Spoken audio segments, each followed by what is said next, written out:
Bueno, antes de continuar nuestra temática, quizás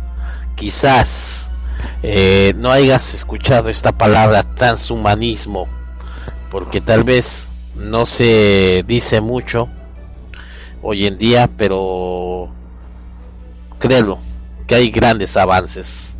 El transhumanismo, abreviado como H más o H más, así es, literalmente H más con el símbolo de más, o H más con los símbolos de más. Es un movimiento cultural e intelectual internacionalmente que tiene como eventual objetivo transformar la condición humana mediante el desarrollo y la fabricación de tecnología ampliamente disponibles que mejoren las capacidades humanas, tanto a nivel físico como parapsicológico o intelectual. Los pensadores transhumanistas estudian los posibles beneficios y peligros de las nuevas tecnologías que podrían superar las limitaciones humanas fundamentales, como también la tecnoética adecuada a la hora de desarrollar y usar tecnologías. Estos especulan sosteniendo que los seres humanos pueden llegar a ser capaces de transformarse en seres con extensas capacidades, merecedores de la etiqueta poshumano, así como lo escuchas, poshumano. El significado contemporáneo del término transhumanismo fue forjado por uno de los primeros profesores de futurología, Feridium M. Sfandiari, conocido como FM230, que pensó en los nuevos conceptos del humano en la nueva escuela alrededor de 1960. Ya se hablaba del transhumanismo. De hecho, cuando estaba la plena Segunda Guerra Mundial, ya había un proyecto de desarrollo de crear a personas con metal y partes del ser humano, o sea, mitad humanos, mitad máquinas. Ya existía ese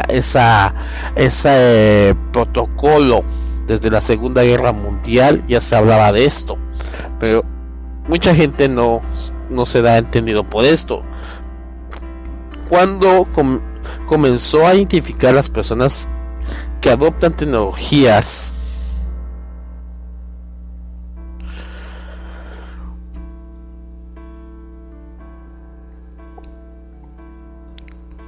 el significado contemporáneo del término transhumanismo fue forjado por unos primeros profesores de futurología, y bueno, comenzó a identificar a las personas que adoptan tecnologías, estilos de vida y visiones del mundo transicionales a poshumanas como transhumanos. Esta hipótesis se sostendría en los trabajos del filósofo británico Max Moore, quien empezaría a actualizar o articular los principios del transhumanismo como una filosofía futurista en 1990, y a organizar en California un grupo intelectual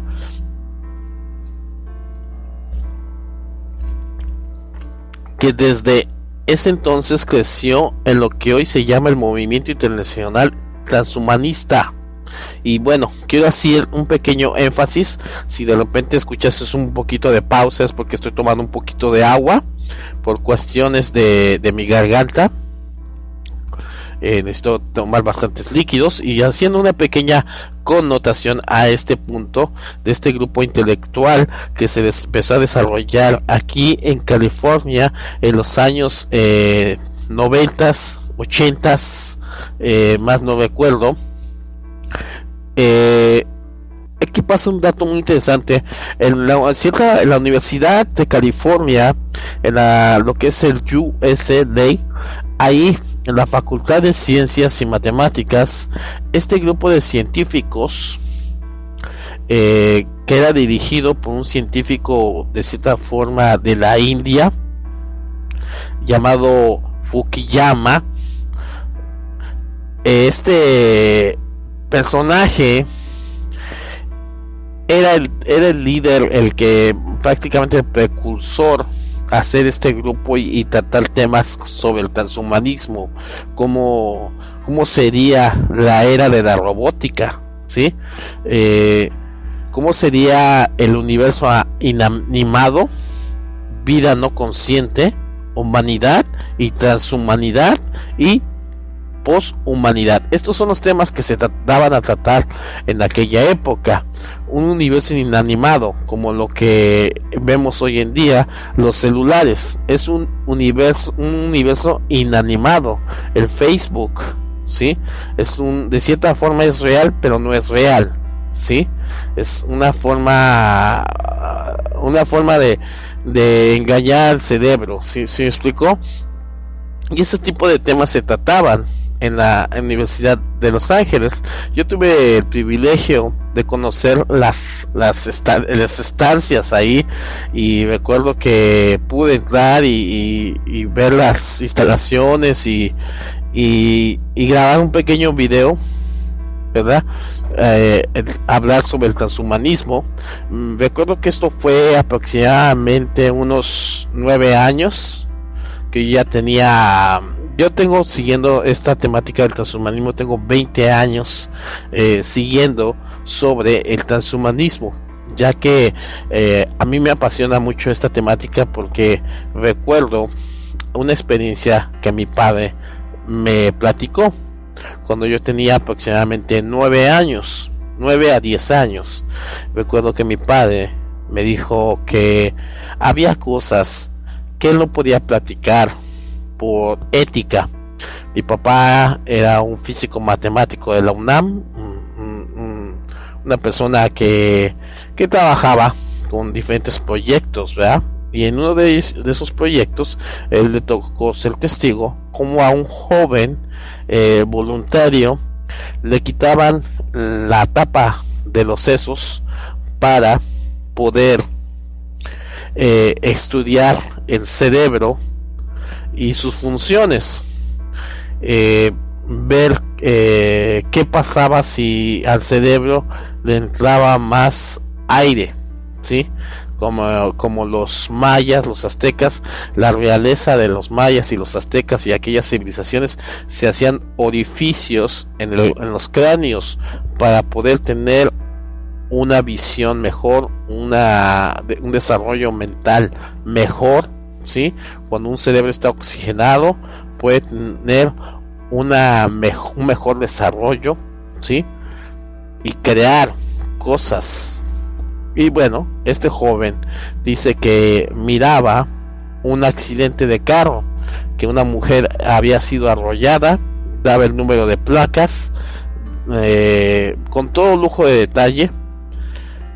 Y en ese lugar estaban 7 científicos o 7 personas que eran de diferentes especialidades, un neurólogo, un físico, y así, ¿verdad? Y entonces estaba mi papá. Entonces se cuenta él que inmediatamente empezaron a buscar en los canales internacionales, porque las descripciones que daba el joven no eran de los edificios, no eran o las placas no señalaban que fueran de ese país, ¿sí?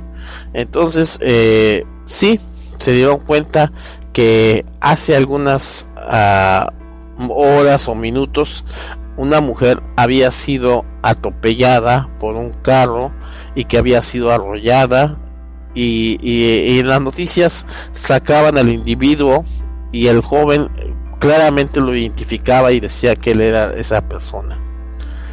Así es misteriosa nuestro cuerpo, nuestro cerebro, ¿verdad? Y bueno, continuando con nuestra temática, Influenciado por trabajos y otras primarias de ciencia ficción, la visión transhumanista de una futura humanidad diferente ha traído a muchos partidarios detractores de una amplia gama de perspectivas. El transhumanismo ha sido descrito por Francis Fukuyama como la idea peligrosa del mundo, mientras Ronald Bailey considera que es un movimiento que personifica las audaces, valientes, imaginativas e idealistas inspiraciones de la humanidad. Algunos autores consideran que la humanidad ya sería transhumanada porque los progresos médicos en los últimos siglos han alterado de manera significativa nuestra especie. Sin embargo, no lo sería de una forma consciente y, por tanto, transhumanista. La historia. Según Nick Robertson, impulsos trascendentalistas de esta índole se han expresado al menos desde la misma búsqueda de la inmortalidad, en la épica de Gilgamesh, así como también en las misiones históricas de la Fuente de la Juventud, el elixir de la vida y otros esfuerzos de querer vencer el envejecimiento y la muerte. Existe un debate sobre la filosofía de Friedrich Nietzsche puede considerarse como una influencia del transhumanismo, a pesar de la exaltación del Übermensch, el superhombre, así como se escucha el Übermensch, que sería en alemán el superhombre, debido a un énfasis de la autoactualización en un lugar de transformación tecnológica. El comunismo ruso ha tenido una posterior recuperación del transhumanismo de esta forma. El filósofo comunista Nikola Friedrich fue un precursor del transhumanismo. Y bueno, las primeras propuestas de los transhumanistas. Las ideas fundamentales del transhumanismo fueron planteadas por primera vez en 1923 por la geneticista británico G.B.S. Harley en su ensayo del lado aincano, la ciencia y el futuro, que predijo los grandes beneficios que vendrían de las aplicaciones de las ciencias avanzadas a la biología humana. En particular, él estaba interesado en el desarrollo de la ciencia de la eugenesia, en las entogénesis, la creación y la sostenibilidad de la vida en un ambiente artificial, y en la aplicación de la genética para mejorar características humanas como la salud y la inteligencia. Su artículo provocó una avalancha de intereses académico y popular. J.D. Bernal, un cristiano logógrafo de la Universidad de Cambridge, escribió El mundo, la carne y el diablo en 1929, en la cual especula sobre las perspectivas de colonización espacial y sobre cambios raciales en el cuerpo humano y la inteligencia a través de la biónica y las mejores cognitivas. El biólogo Julian Hoylik es generalmente considerado como el fundador del transhumanismo, acuñado el término en un artículo escrito en 1957. Hasta ahora, la vida humana ha sido en general, como Hobbes la escribió, desagradable, brutal y corta. La gran mayoría de los seres humanos, si aún no han muerto jóvenes, han sido afectados con la miseria. Podemos sostener justificadamente la creencia de que existen estas tierras de posibilidad y que las actuales limitaciones y frustraciones miserables de nuestra existencia podrían ser la gran medida sobrellevadas. La especie humana puede, si lo desea, trascenderse a sí misma, y no solo de forma esporádica, un individuo aquí de una manera, un individuo no de otra manera, sino de una totalidad como humanidad. Esa es la idea de Julian Hoylik, el propulsor del transhumanismo, en 1929. Esta temática del transhumanismo es mucho más antigua. Estos son los pensadores de nuestra del siglo XXI, pero vámonos un poquito más allá. Vámonos a